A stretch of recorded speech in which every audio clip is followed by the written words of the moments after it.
Euromaxx highlights. And here's your host, Karin Helmstedt. Greetings from Berlin and a warm welcome to our highlights edition, which shapes up this time with lots of great summer fun, including this.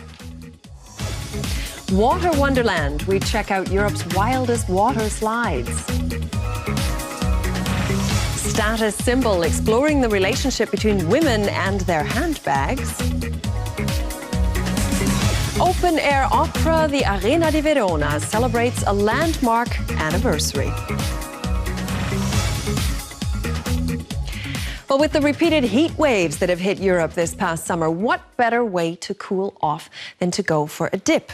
Well, that thought has had many people heading to water parks all over the continent, many of which are boasting elaborate water slides that give you literally real roller coaster thrills. And so we asked a couple of experts to take the plunge and check out some of the wildest rides.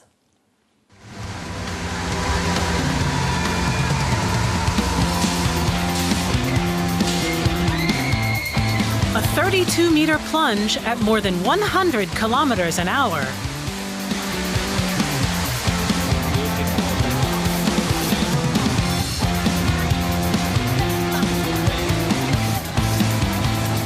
You stand there and you think, whoa, what's going to happen? It looks really exciting and I really want to. If you pay, I go. Don't pay, I don't. I'm scared so much. Not on my own, only if someone goes with me. It's too high for me.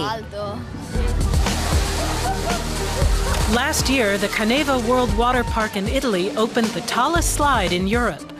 We met up with German brothers Julian and Luca Czech, both of them experts. The perfect slide has to be tall and fast.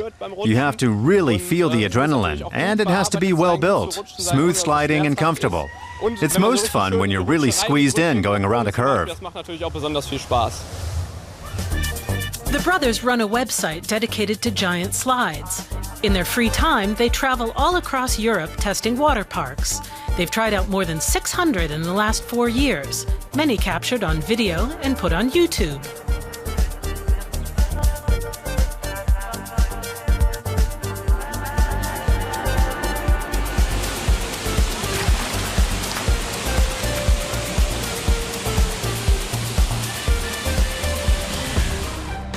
But they've never been on a slide as tall as this. Despite the intimidating height, Julian rises to the challenge. You can't think about it too much, so I'm going to take the slide now. Just before the trapdoor opens, he turns on the camera and... Geronimo!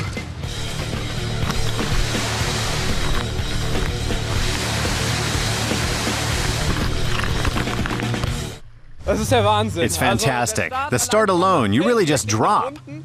Then you're at top speed until the end. You just go incredibly fast. I'm going to go down again right away. Higher, steeper, stranger. There's serious competition among amusement parks for extreme water slides. Here, one even goes straight through a shark tank.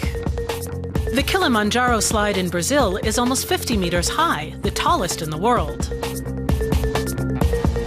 Mammoth in the US is the longest, covering almost 554 meters. Slides that go to the limit but are still safe. That's the challenge for their designers.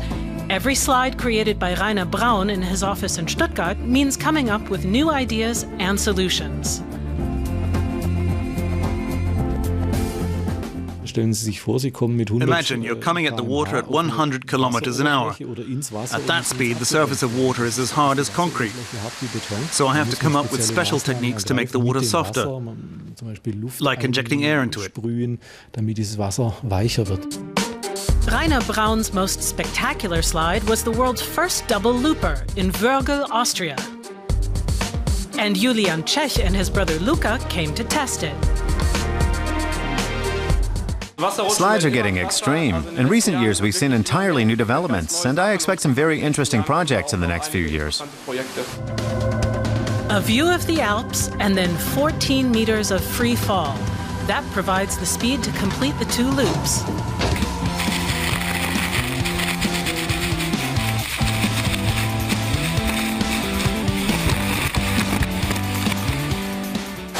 I'd rate it excellent. It's really fun, and I'd recommend it to anyone. To get their adrenaline levels back to normal, Julian and Luca then go on a calmer ride, wiser and still in their element. Well, if you're in Britain and wish that you had more time to enjoy works of art, or at least to learn more about them, well, then your wish has very likely been granted. That's because all over the country, replicas of the nation's most famous works of art are currently on about 20,000 posters and billboards, with corresponding phone apps that tell the whole story. Well, it's an amazing collection chosen by the people for the people, and what better way to learn about Britain's greatest artists? It's not often you see a Damien Hirst on the side of a brick building or a war scene overlooking traffic. An installation by Anish Kapoor in front of an apartment block. Art Everywhere is bringing Britain's greatest works of art to the streets, all over the country, for 2 weeks.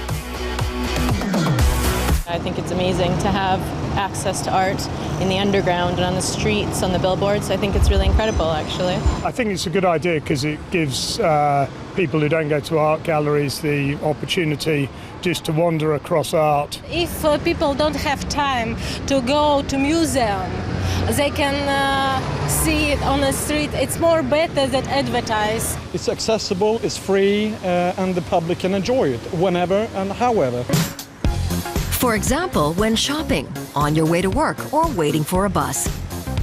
We're all accustomed to optical stimulation, but usually from the world of advertising. Now you can see works of art instead, like John Singer Sargent's Gast. Sir John Everett Millet's painting Ophelia is on show in Hackney. And a bus trip to Westminster Abbey also includes free art. All over Britain, the country's greatest artists like Lucian Freud are being shown on more than 20,000 posters and billboards. The entrepreneur Richard Reed came up with the idea for this open-air gallery. I used to walk to work every day down a fairly rough street in London, but on it someone had put up this beautiful picture, and it wasn't there for any other reason than it was just this thing of great beauty. And we were talking about this and how it gave me a bit of a lift when I walked into work every morning. And we just thought, well, wouldn't it be amazing if you did that absolutely everywhere? The works of art for this unique nationwide exhibition were not selected by art critics. The public voted online for British masterpieces of the last 6 centuries. 57 of them were selected. Crowdfunding, with a minimum contribution of less than €5, paid for the prints. And the advertising industry donated the billboard space for free for 2 weeks. It's not the real art, but it's a stepping stone, and these are like big advertisements for museums, big advertisements for art as a concept in people's lives. And I would be amazed if these posters don't send people into museums. They will. Sir Peter Blake, a pioneering figure of British pop art, hopes that Art Everywhere will stimulate interest in painting. I'd prefer that people went and saw the painting, but perhaps they will. Perhaps they'll pass it here and find out where it is and go and see it. So it's not as good as looking at the original, but it's okay. You know, I'm glad it's in addition to that. Blake designed the famous cover for the Beatles' Sgt. Pepper's album. That, too, has been reproduced. A phone app reveals which museums the original works of art are actually displayed in. Art lovers all over Britain are now looking for the pictures. Photo galleries have been put online with pictures from Glasgow, Norwich, Manchester, and elsewhere, posted on Facebook and Twitter. I have to confess I did walk up here earlier on and didn't see it. I've seen a few on the underground, around, like one around by the tube and another one while you're walking through the station. But I haven't seen many more than that. The pictures aren't always conspicuous. Outside the museum, they sometimes get lost in all the other visual distractions of the city. But the organizers hope to do this again. It is relatively cheap to do it, but it takes a lot of goodwill and a lot of effort to do it. So I'll be interested, A, if we do it next year, and B, if it takes off elsewhere in the world. And I have a sneaking suspicion that it will. Art Everywhere has made Britain the world's biggest open-air gallery, with another week still to go. Well, speaking of works of art, some women's purses are actually good enough to be in a museum. And in fact, in Munich, in southern Germany, an exhibition on the history of handbags has just had to be extended due to the huge crowds coming in. Well, most women put great consideration, not to mention money, into purchasing a handbag. And whatever their sizes, purses do function as much more than just a carry-all. And so we went to see why handbags are such incredible objects of desire and why we're very seldom satisfied with just one. They can be edgy, they can be elegant, big or small, American or British, named after celebrities, or even made by them. Purses and handbags are a favorite of fashionistas, so desirable that not even a price tag of several thousand euros would be a deterrent. We have regular customers. Some of them even stick to just one label. Believe it or not, they come in every other month or so to buy the latest bag from their favorite label. Or they buy a second or even third bag they particularly love in another color. We see a lot of that.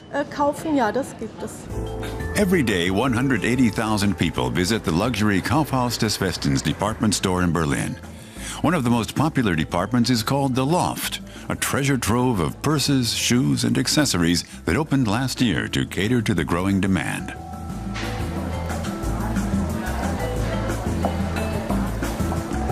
So what is it about handbags that makes shoppers' hearts race? I guess one factor is that purses, like shoes, have nothing to do with your figure. You can buy whatever you like without having to worry about the size.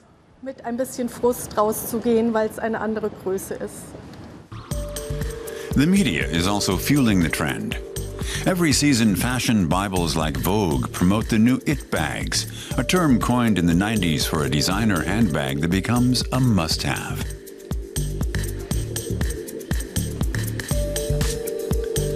Among the first It bags were Fendi's Baguette and the Louis Vuitton Speedy, both available in limited editions.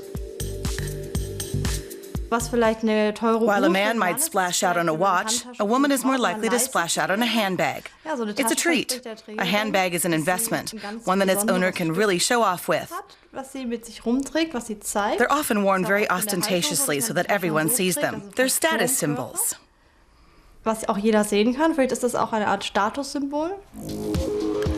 The Bavarian National Museum in Munich is currently hosting an exhibition about the history of the handbag called Taschen.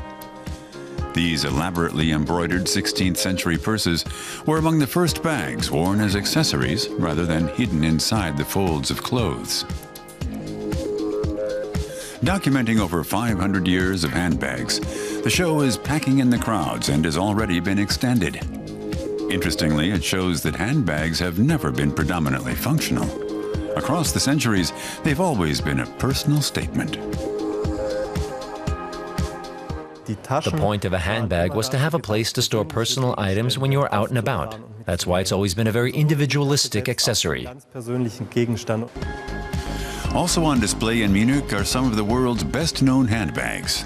Chanel unveiled its 255 in 1955, and it remains a bestseller. Equally iconic is the Kelly bag, launched by French luxury brand Hermès and named after actress Grace Kelly. It costs at least 5,000 euros, and anyone who wants one has to add their name to a waiting list. And that's apparently not just an advertising gimmick. First, there aren't many people who know how to make these bags. The other factor is the material. The more exclusive and exotic the leather, the less of it is available. That's why you have to wait a while if you order a Crocodile Kelly bag.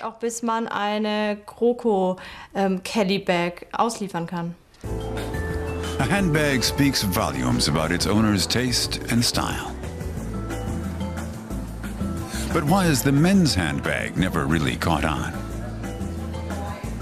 The point when they started getting fancy, like the ones you see here, and became fashion accessories for women, was the point when men stopped wearing them.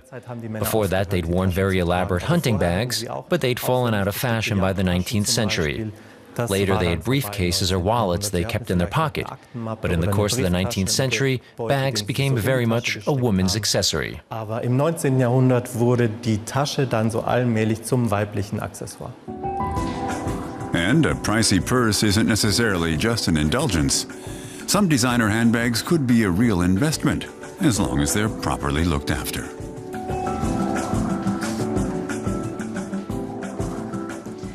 Well, is it part cliché or part truism when you attribute certain characteristics and quirks to a nation? Whatever it is, expats to Germany certainly do find some unusual idiosyncrasies here. Well, one of them is Adam Fletcher of Britain, who now lives in the German capital, and he has turned his observations into a book that covers a pretty broad range of everyday subjects, ranging from tilting windows to crossing the street in Germany. Many people have preconceptions about what Germans are like.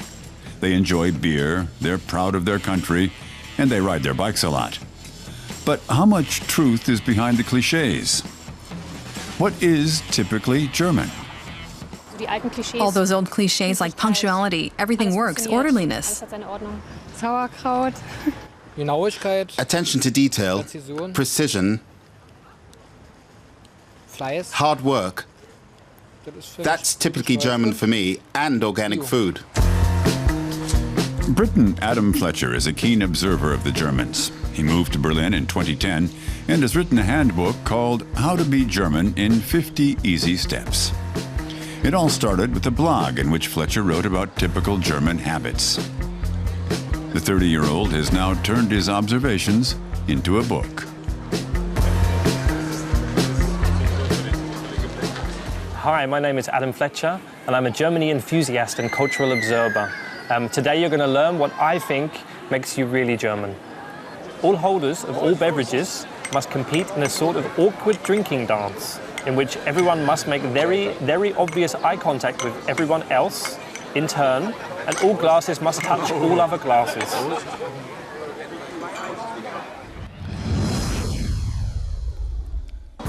Beer gardens wouldn't be the same without bratwurst, a staple of German cuisine. But people here consume less meat than many other Europeans, 89.2 kilos per capita per year, putting Germans in 9th place. Germans are nearer the top of the list when it comes to potato consumption, however, and the country is also known for its huge variety of bread.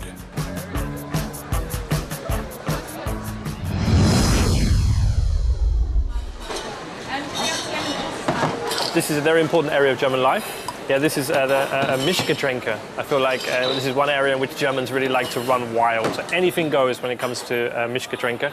And that they almost feel sorry if there's just one liquid that's alone in a glass, that maybe that liquid is in fact lonely. They should put another liquid with it so it can have a kind of glass party. Fletcher is not the first foreigner to wax lyrical about life in Germany, of course. Books filled with quips, observations, and complaints from outsiders have often proved quite successful in Germany itself. The Germans are interested in knowing about their own culture from the perspective of a foreigner. Like Fenster auf Kipp is a very, very good example that since the book came out, everybody talks to me about Fenster auf Kipp, and they can't believe that only Germany has kippable windows. Like the Germans can't accept that this is a German thing. They think that all windows must be like this, but they're not, that German windows. I find the Germans' behavior at the road Ampelmännchen is very funny. So, for example, one time I crossed before it was green, and just someone shouted and howled at me, and I was like, I crossed on the red man, I'm sorry. And there was another time where there was a mother with her daughter, where we really got into a conversation about my behavior and how I was setting a bad example for her child. And I tried to say, well, look, all I'm doing is really teaching your child how to cross the road, you know, without the help of a light bulb. Separating trash is another typically German thing. Fletcher thinks it's a funny obsession, since no one knows whether all the carefully separated items won't end up in the same place again. I'm really a big fan of Germany, and I'm really happy living here. You know, I call myself an honorary German. And yes, you should feel proud to be German, and I hope that my book helps in some way to enlighten people on the good parts of German culture. Now, to be able to teach Germans more about their own culture, Fletcher is brushing up on his own German language skills. And we'll finish off with one of the most popular opera festivals in the world, held in one of the most famous Roman amphitheaters. The Arena in Verona, Italy, is itself nearly 2,000 years old. But for exactly 1 century now, it's been reopened as a modern performance venue. And it still remains true to its past, which is why it celebrated that anniversary with the same song it opened with back in August of 1913.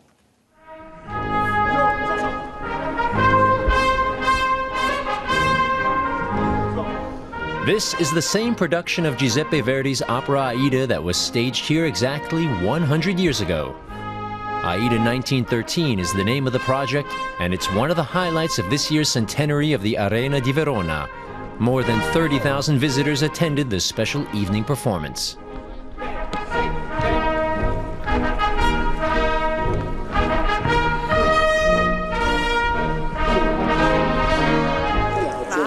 It's incredible, awesome, especially because it's acoustic, unplugged. There's an incredible mood, incredible acoustics. It's so authentic, it's amazing. Oh, it's lovely. I like the atmosphere, and the whole feeling. Even from this distance, you see that it's done with heart. I think it's important to offer the audience an historic Aida, so that they can really understand the history of Aida.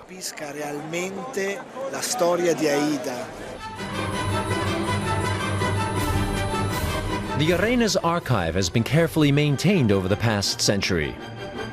A stroke of luck for this production because it contains documents from the original 1913 Aida. It was one of the world's first mammoth opera productions. It's absolutely fantastic because of the dimension of the space, and which offers a lot of opportunities to the directors and gives a lot of opportunities to put on stage many people. For the triumph scene, we are talking about 350 people on stage. The Roman amphitheater, built nearly 2,000 years ago, hosted games and shows in antiquity. Thousands flocked here when it reopened in 1913. One of the initiators of the classical music stage was the tenor Giovanni Zenatello. He devised a simple test to see if the acoustics were suitable for opera. The test was with 2 musicians to clap the hands and to see how the result of the acoustic are very simple. But always the simplest things are the most clever things in life, usually. Many operas have been staged here over the past century, most of them works by Puccini and Verdi, Italy's most popular composers. With over 600 performances, Aida is the favorite. A year ago, the Arena opened a museum too. Exhibitions marking the centenary of the Opera House show the great singers who performed in the venue. Maria Callas had her debut here. Luciano Pavarotti called it his favorite opera stage. He used to say that when a singer can perform in Arena, it's ready and is arrived, as in a career point of view.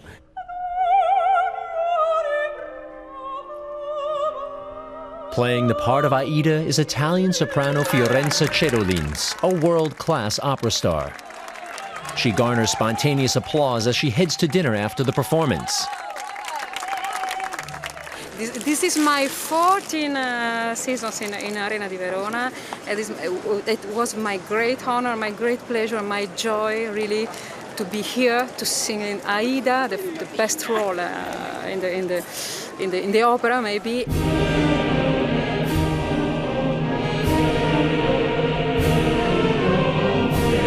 This historic Aida in the Arena di Verona is being performed until mid-September.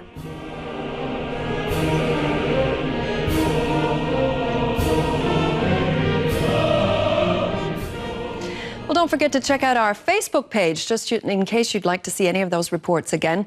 And with that, we have reached the end of this edition of our Euromaxx highlights. So until we meet again, from all of us here in Berlin, alles Gute. Tschüss und auf Wiedersehen.